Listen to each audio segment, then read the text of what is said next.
లాగా పనిచేశాడు. నేను అంటాను, వీరిద్దరి మధ్యలో అలాంటి లవ్, అలాంటి ప్రేమ ఉండాలి. హల్లెలూయా. ఆ ప్రేమతో పాటు ఎవరు ఉండాలంట? లార్డ్, దేవుడు ఉండాలి. దేవుడు లేకుండా నువ్వు ఎంత ప్రేమించినా వారి జీవితంలో దేవుని భయము కనుక లేకపోతే ఆ ప్రేమ నిలబడే ప్రేమ కాదు. హల్లెలూయా. దేవునికి స్తోత్రం కలుగును గాక. యథార్థత అనేది ఉండాలి. దేవునికి మహిమ చెప్పండి. హల్లెలూయా. దేవునికి స్తోత్రం. హల్లెలూయా. యథార్థత కలిగి ఉండాలి. ఒకరి ఎడల ఒకరికి నమ్మకం కలిగి ఉండాలి. ఈ మధ్య నేను సోషల్ మీడియా వ్యవస్థ ఏదైనా సరే అది సరిగా నిలబడదు. దేవుని బిడ్డలారా, నమ్మకము కలిగి ఉండాలి. ఒకరి ఎడల ఒకరు. అతను ఏం చేసి, ఈ అమ్మాయి అనుకుంది ఎట్టాగాని ఈయన ఫోన్లో ఏముందో చూడాలనుకుందంట. అయితే ఈ అబ్బాయి నిద్రపోతున్నప్పుడు ఆ ఏలు తీసుకొచ్చి ఫోన్ మీద పెట్టిందంట, ఫింగర్ ప్రింట్, పాస్వర్డ్ ఓపెన్ అవ్వాలని. ఆ ఏలు పెడితే ఓపెన్ అవ్వట్లే. ఈయన ఇంకా తెలివిగల్లోడు, చేతులు వేళ్ళు కాదు కాలేళ్ళు పెట్టుకున్నాడంట పాస్వర్డ్గా. హల్లెలూయా. దేవుని బిడ్డలారా, ఒకరి ఎడల ఒకరికి నమ్మకము కరువైపోతా ఉంది ఈ రోజుల్లో. నమ్మకం కలిగి ఉండాలి, యథార్థత కలిగి ఉండాలి.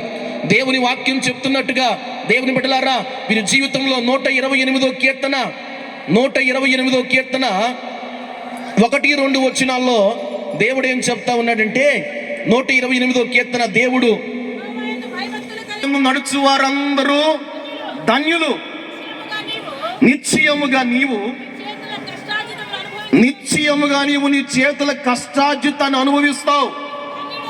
అమ్మా, నీవు ధన్యుడవు, నీకు మేలు కలుగును. నీ లోగిట నీ భార్య ద్రాక్షవల్లి వలె ఉంటది. హల్లెలూయా. నీ పిల్లలు, ఒక సంఘ సేవకుడిగా నా ఆత్మీయ కుమార్తెకి ఖచ్చితంగా వివాహమైన తరువాత తన భర్తకు లోబడి ఉండాలి.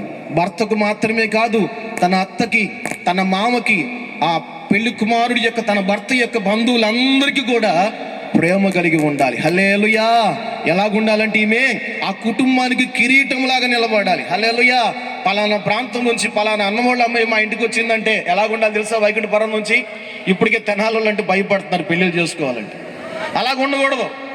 ఎలాగుండాలంటే, కాదు ఈ అమ్మాయి చాలా మంచిది, చాలా యథార్థవంతురాలు, పవిత్రురాలు, నమ్మకంగా ఉంది. భర్తను మాత్రమే కాదు, పెళ్లి చేయగానే మీరిద్దరు ఒకటైపోయి మిగతా వారిని వేరు చేయడానికి కాదు, వివాహాలు పెద్దలు కలిపేది. మీరేం చేయాలంటే, బైబిల్ చెప్తున్నమాట, జ్ఞానవంతురాలు తన ఇల్లును కట్టును. జ్ఞానము కలిగి చక్కగా అందరినీ, తోటి కోడళ్ళున్న, మరదళ్ళున్న, ఏమండి ఇంకా మరుదులున్న, కుటుంబంలో ఉన్న వారందరినీ కలిపే న్యూట్రల్ పాయింట్గా భార్య అవ్వాలి. స్తోత్రం కలుగును గాక. మారాలి. దేవునికి స్తోత్రం కలుగును గాక. కొట్లాడుకున్న మేమే వెళ్ళాలి, ఏం చేస్తున్నా మేమే వెళ్ళాలి. ఒక ఆవిడ ఒకసారి ఫోన్ చేసి, ఒక అత్తగారు, పాస్టర్ గారు మా ఇంటికి రండి అంది. ఏంటమ్మా అని వెళ్ళా. నా కోడలు అసలు ఏమాత్రం సర్దుబాటు లేదండి, ప్రతిదానికి సర్దుకోలేకపోతుంది, మీరు ఒక్కసారి మా కోడలకు చెప్పి వెళ్ళముంది. నేను వెళ్ళి, అమ్మా ఇదిగోమ్మ సహోదరి, కోడలు అత్తగారి మాట విను, భర్త మాట విను, సర్దుకుపోయి ఉండమ్మా అన్న. ఏమన్నానండి? సర్దుకుపోయి నడుచుకో అమ్మా అన్న. ఆవిడ ఏం చేస్తుందో నాకు తెలియదు, కానీ తెల్లారేపాటికి నేను మళ్ళీ ఆ ఇంటికి వెళ్తా ఉంటే